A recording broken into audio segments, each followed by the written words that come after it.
Hello hi అండి, welcome back to our channel Devi's diary. ఈరోజు మన డైరీలో ఒక సూపర్ స్నాక్తో వచ్చేసానండి.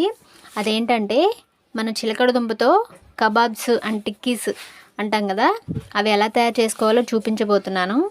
ప్రాసెస్లోకి వెళ్ళే ముందు నా చిన్నోడి ఫీడ్బ్యాక్ ఒకసారి చూద్దాం.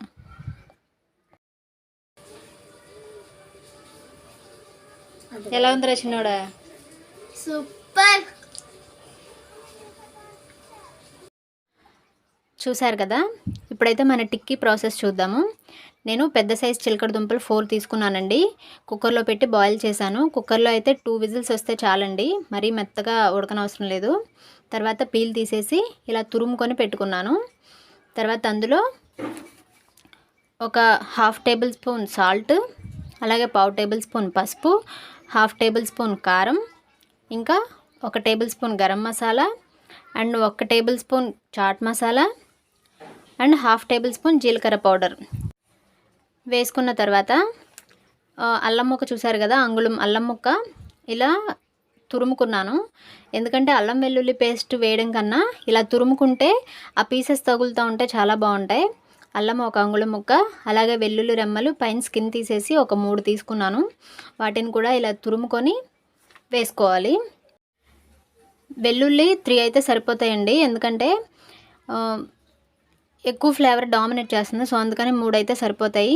తర్వాత 4 పచ్చిమిర్చి తీసుకున్నాను నేను. ఇక్కడ చిలకడ దుంప స్వీట్గా ఉంటుంది కదా, అందుకని పచ్చిమిర్చి ఎక్కువ పడుతుంది. 4 తీసుకొని సన్నగా తరిగి వేశాను. తర్వాత కొత్తిమీర కూడా సన్నగా తరిగి వేశాను. తర్వాత 3 టేబుల్ స్పూన్ కార్న్ఫ్లోర్ వేసుకున్నాను. ఈ కార్న్ఫ్లోర్ ప్లేస్లో మీరు బియ్యం పిండి అయినా తీసుకోవచ్చు, ఏదైనా పర్వాలేదు. తర్వాత స్పూన్తో ఒకసారి తిప్పుకున్న తర్వాత ఒక నిమ్మకాయ పెద్ద సైజు అయితే 1/2 చెక్క అయితే సరిపోతుంది. అది రసం పిండేసుకొని తర్వాత ఇంకా చేత్తో కలిపేసుకోండి, ఇట్లా మొత్తం కలిసేలాగా కలుపుకున్న తర్వాత ఇలా బాల్స్ లాగా చేసుకోండి. ఫస్ట్ టిక్కీస్ చేయడం పెద్ద కష్టమేమీ కాదండి, చాలా ఈజీ. ఫస్ట్ ఇలా బాల్స్ లాగా చేసుకోండి. తర్వాత రెండో చేతిలో పెట్టుకొని జస్ట్ అలా ప్రెస్ చేసి తర్వాత వేళ్ళని రింగ్ లాగా పెట్టి ఆ రింగ్లో అడ్జస్ట్ చేస్తే టిక్కీ అయితే రెడీ అయిపోతుందండి. చూసారు కదా, అలానే టిక్కీస్ మొత్తం చేసేసి ఒక ప్లేట్లో పెట్టేసుకున్నాను నేను. టిక్కీస్ అయితే చాలా టేస్టీగా ఉన్నాయండి, ఒక్కసారి ట్రై చేయండి. జామ్తో కలిపి తింటుంటే టేస్ట్ అయితే అద్దరిపోయింది అసలు. మా చిన్నోడికి అయితే చాలా చాలా నచ్చినాయి అసలు. తర్వాత ఇవన్నీ రెడీ చేసుకొని పక్కన పెట్టేసుకున్నాను. తర్వాత స్టవ్ మీద ఒక పెన్నం పెట్టాను. ఆ పెన్నం హీట్ అయిన తర్వాత 1 టేబుల్ స్పూన్ ఆయిల్ వేశాను.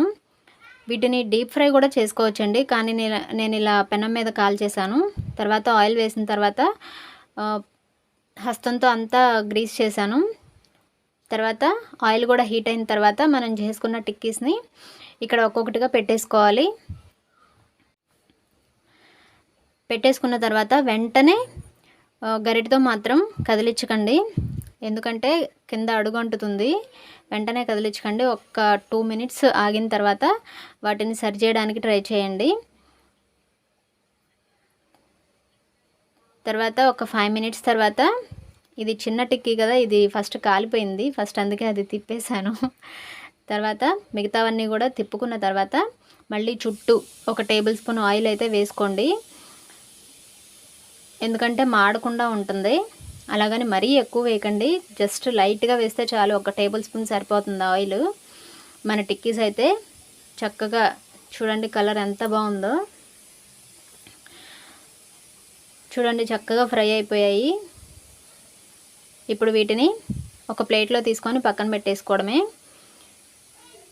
స్పూన్ సపోర్ట్తో తీసి పక్కన పెట్టుకోండి. తర్వాత నాకు ఇంకొక బ్యాచ్ కూడా ఉంది. తర్వాత ఇవి తీసేసిన తర్వాత అవి కూడా కాల్చేసాను. చాలా టేస్ట్గా ఉన్నాయండి అసలు, ఒక్కసారి ట్రై చేయండి, చాలా ఈజీ. ఈసారి మార్కెట్కి వెళ్ళినప్పుడు చిలకడ దుంప చూడగానే నేనే గుర్తుకొస్తాను, ఎందుకంటే అవి తెచ్చేసుకొని టిక్కీస్ ఇలా తయారు చేసుకొని తినేయండి శుభ్రంగా.